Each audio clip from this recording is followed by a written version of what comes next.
In 1987, a retired steelworker in Youngstown, Ohio, lived on $11 a week for groceries after the mill closed. He kept a coffee can of bacon grease on the stove and made one dish stretch 4 nights. That meal is number 8 on this list. These are 10 poor man desserts. Recipes that got passed down for 100 years, not because they were fancy, but because they had to work. In 1974, a sharecropper's widow outside Selma, Alabama, fed 6 grandchildren on $1.60 a day, and the only sweet thing on her table some weeks is number 3 on this list. Subscribe if you want to see all 10. Let's count them down. 10. Oatmeal cake. In the coal towns of Appalachia, a 50-pound sack of oats cost under $3 in the 1960s and had to stretch a family through the whole month. Mill workers' wives built this cake around that math. Oats, flour, sugar, butter, eggs, cinnamon, baking soda, and boiling water poured straight over the oats to soften them before anything else went in. Everything gets mixed in one bowl, poured into a pan, and baked until the top turns the color of an old penny. What comes out of the oven smells like a wood stove in November. Dense, warm, more chew than crumb. Nobody in that kitchen thought of it as indulgence. It was insurance, baked in a pan. 9. Buttermilk pie farm. Cows don't know when to stop giving milk, and in the rural South, that surplus buttermilk became this pie instead of going down the drain. Buttermilk, sugar, eggs, flour, butter, vanilla, a little nutmeg on top. Whisked together, poured into a crust, and baked slow until the center barely jiggles. A dozen eggs ran about 60 cents in 1958, and this pie only asked for 3 of them. What you get is something between custard and cornbread, tangy under the sweetness, sitting heavy and good in your stomach. It was the taste of a household that had decided nothing on that farm would go to waste. 8. Dump cake. This is what that steelworker from the start of this video lived on. 1 can of peaches and a box of cake mix he'd bought on sale, stretched into 3 days of eating. The method is almost defiant in its simplicity. Canned fruit poured into a pan, a box of dry cake mix dumped straight over it, butter sliced thin across the top, and into the oven without stirring a single thing.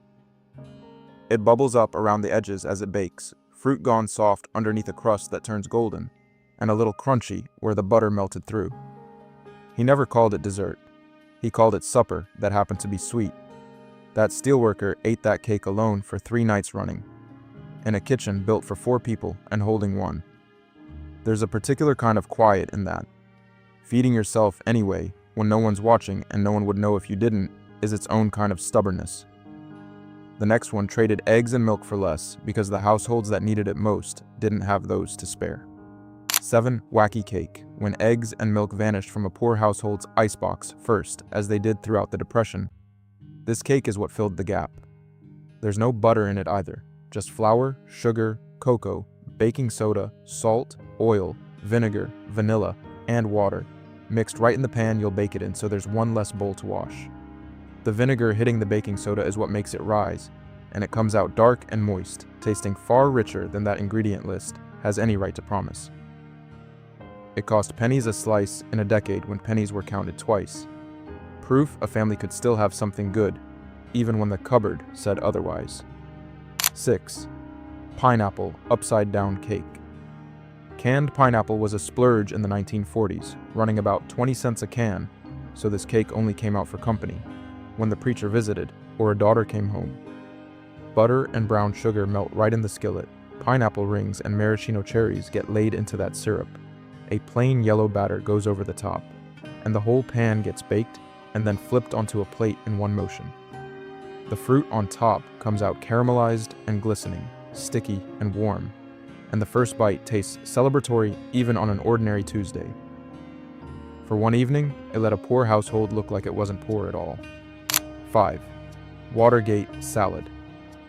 No oven, no real cooking skill, just a can opener and a spoon, which is exactly why this one showed up at every potluck and church supper through the 1970s.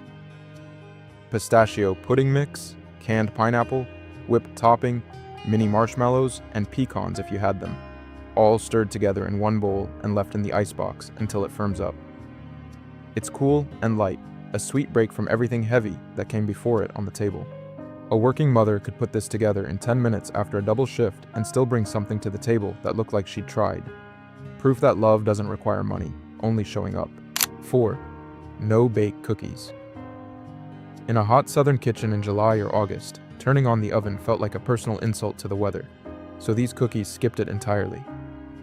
Sugar, butter, and milk get boiled together on the stovetop, pulled off the heat, and stirred together with cocoa, peanut butter, oats, and vanilla before getting dropped in spoonfuls onto wax paper to set.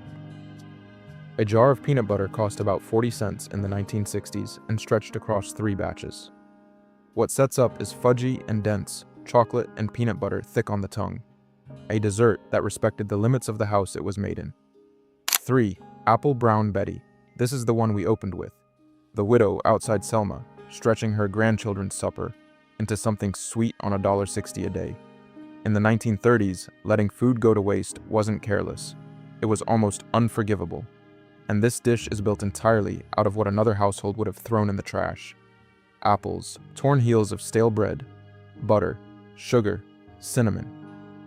Torn bread and sliced apples get layered in a dish, dotted with butter, sprinkled with sugar and cinnamon between the layers, and baked until the top crisps and the apples go soft underneath.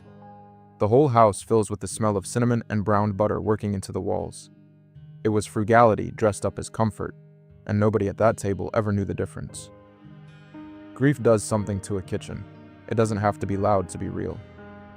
Sitting down to a full plate anyway is still a decision, made on purpose. One more time. The next 2 are the ones that end this list. 2. Icebox pie. For houses without a reliable oven, apartments over storefronts, families who couldn't afford to run a stove in July. This pie needed neither. Sweetened condensed milk, lemon or lime juice, and egg yolks get whisked together and poured into a graham cracker crust, then set in the icebox until the cold and time do the rest of the work. A can of condensed milk ran about a dime in the 1950s and stretched into 8 slices. What comes out is tart and cool, dense against the crumbly crust, cutting straight through the heat of a summer evening. A dessert built for people who had almost nothing to build with, and it still came out whole. 1. Banana pudding. In the rural South, in a decade when eggs ran too dear to spare, one woman thinned her custard with a little extra milk instead and never once told her children a thing had changed. Bananas, vanilla wafers, milk, sugar, egg yolks, vanilla, and whipped topping.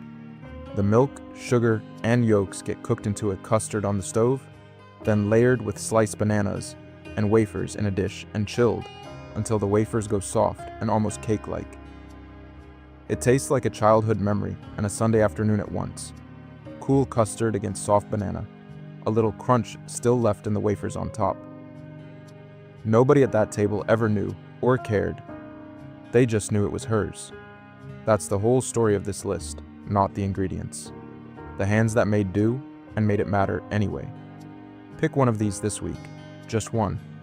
Make it slow, on purpose, and sit down at the table, not the couch, and set yourself a real place. Eat it slow enough to taste it. We don't talk much about what it costs to cook like this now, when a box meal is designed to feel easier than the alternative. And on the nights you're tired or grieving or just done, that ease can win. Make the pie anyway. Tell me in the comments, was it your family's banana pudding or your grandmother's buttermilk pie? These meals were never about money. They were about proving, one plate at a time, that you still deserve to be fed.